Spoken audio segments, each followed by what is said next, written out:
RCP Notícias. Já são 7 horas em Cabo Verde. Está a começar então este primeiro jornal, como sempre a abrir. Vamos conhecer as novidades desta edição com o Eugênio Teixeira. Viva, bom dia, Eugênio. Votos renovados de bom dia. Seja então bem-vindo ao primeiro jornal. Primeira sessão plenária de janeiro do Parlamento arranca esta quarta-feira, sendo a proposta de revisão do Código Eleitoral um dos pontos que constam da agenda neste primeiro jornal. Uma conversa com a Presidente da Comissão Nacional de Eleições, Maria do Rosário. A maioria das câmaras municipais do país não está a cumprir com a implementação do PCFR, Plano de Carreiras, Funções e Remunerações, aprovado no quadro do Orçamento do Estado para o ano económico de 2025, afirmação do Presidente da Associação Nacional dos Municípios, Germânio Fernandes, que pede à Assembleia Nacional e as restantes entidades com responsabilidades na fiscalização da implementação das medidas a fazerem cumprir a lei. São Tomé e Príncipe, depois do Presidente da República, Carlos Villanova, ter demitido o governo. Ontem o Primeiro-Ministro demitido, Patrício Trovoada, disse que a decisão do chefe de Estado não tem razão de ser e considera que a mesma viola a Constituição e já pediu a intervenção do Tribunal Constitucional. Conhecidos os destaques, confira agora o desenvolvimento das notícias numa edição que tem a assinatura do Eugênio Teixeira. A primeira sessão plenária de janeiro do Parlamento arranca esta quarta-feira, sendo a proposta da revisão do Código Eleitoral um dos pontos que constam da agenda. A Presidente da Comissão Nacional de Eleições, Maria do Rosário, afirma que a CNE tomou conhecimento com satisfação, realçando que a apresentação e discussão desta matéria no Parlamento é um bom sinal e constitui um passo importante para a melhoria do processo eleitoral cabo-verdiano. Uma reportagem da Ernestina Lopes. A proposta da revisão do Código Eleitoral será a principal questão na agenda para ser debatida nesta primeira sessão plenária de janeiro. A Presidente da Comissão Nacional de Eleições, Maria do Rosário, acredita que essa submissão ao plenário constitui um passo importante para a melhoria do processo eleitoral cabo-verdiano.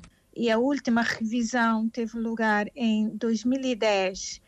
E se também levarmos em consideração que de 2010 a esta data, um total de 10 eleições já foram realizadas sobre a égide do presente Código Eleitoral, nós só temos, portanto, a concluir que as duas iniciativas legislativas submetidas pelo grupo parlamentar do PAICV, mas também pelo governo, portanto, são oportunas.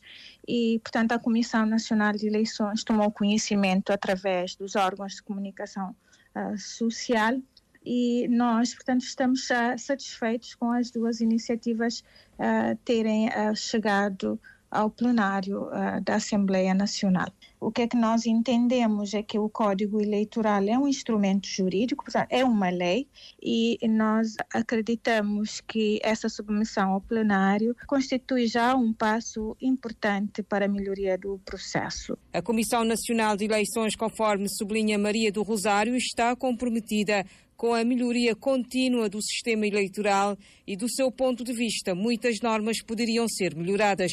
É premente que o recenseamento eleitoral seja revista e atualizado, fazendo também refletir os avanços tecnológicos que o país registrou de 2007 a esta data.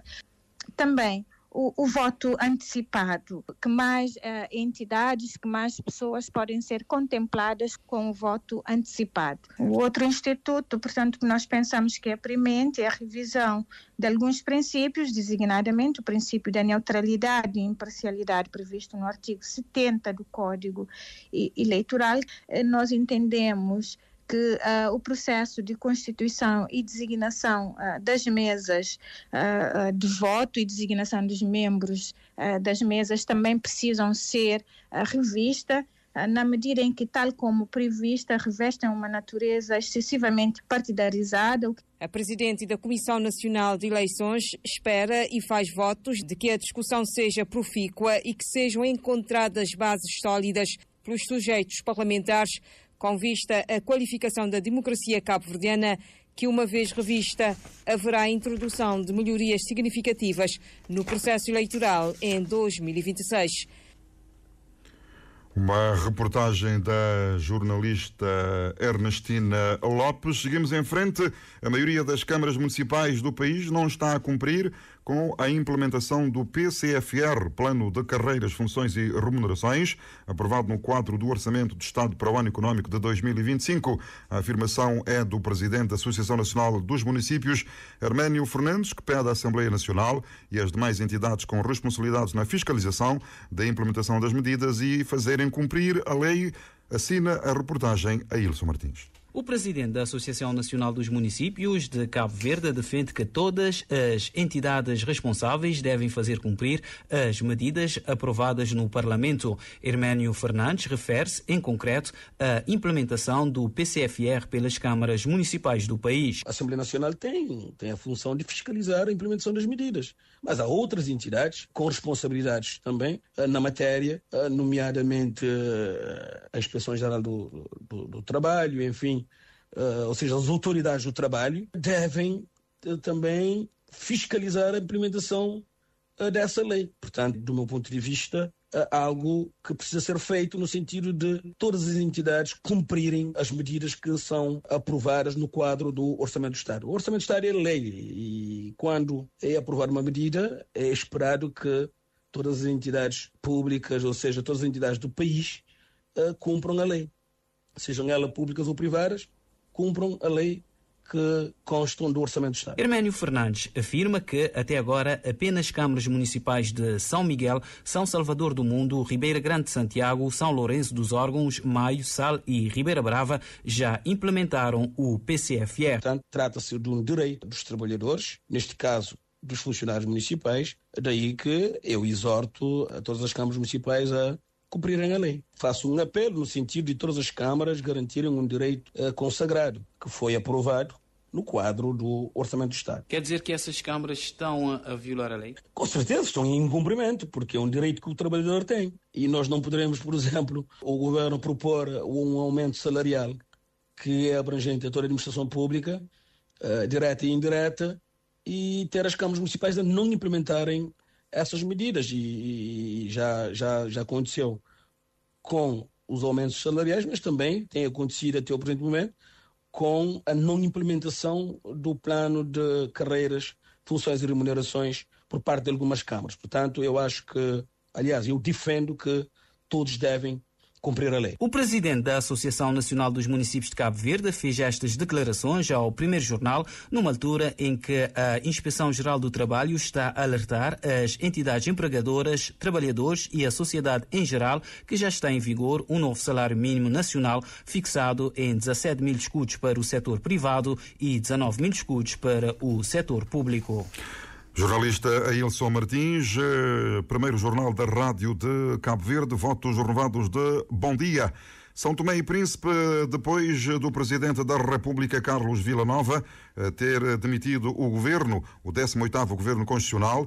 Ontem, o Primeiro-Ministro demitido, Patrício Trovoada, disse que a decisão do chefe de Estado não tem razão de ser e considera que a mesma viola a Constituição da República de São Tomé e Príncipe e afirmou que pediu a intervenção do Tribunal Constitucional.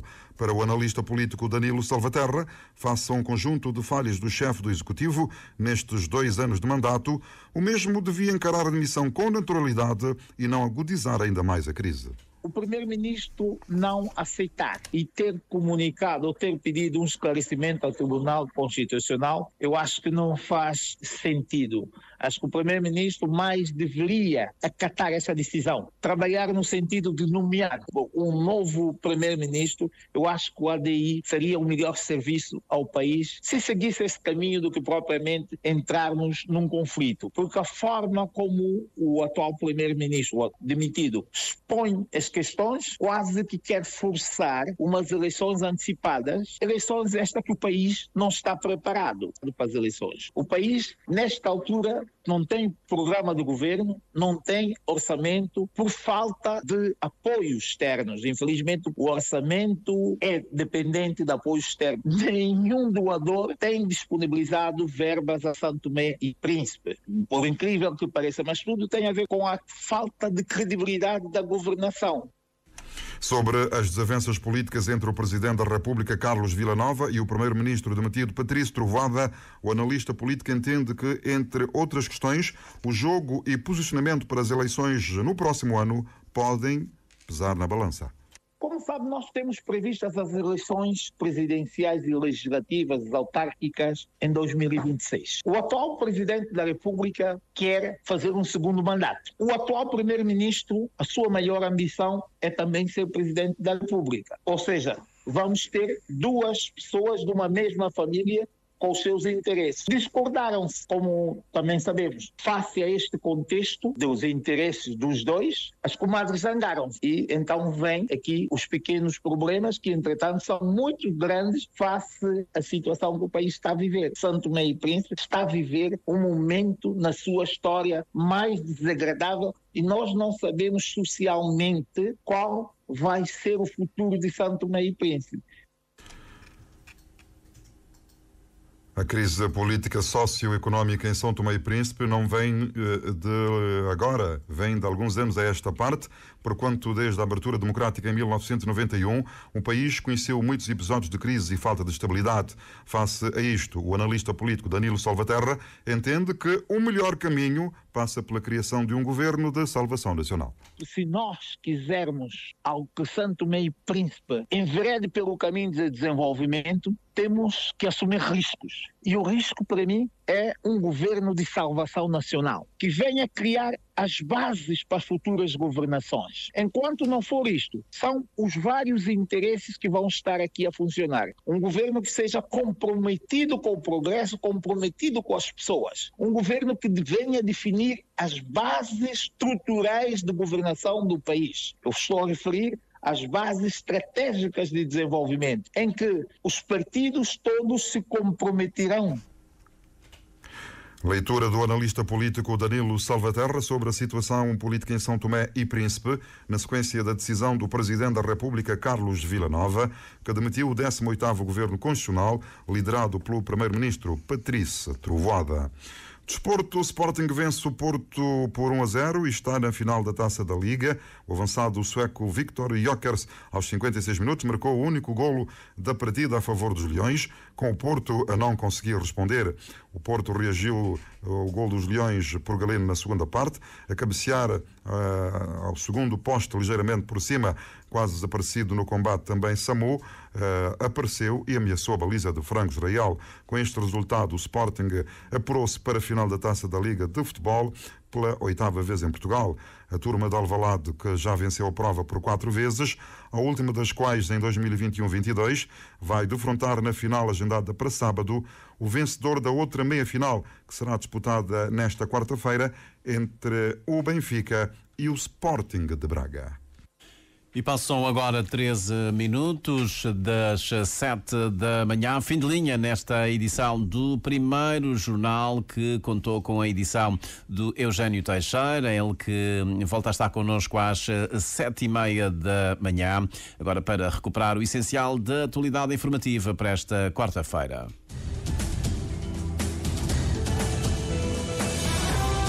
Mais informações em www.rtc.cv e na aplicação RTC Mobile. RCV, o rigor da notícia e o melhor da informação a cada hora.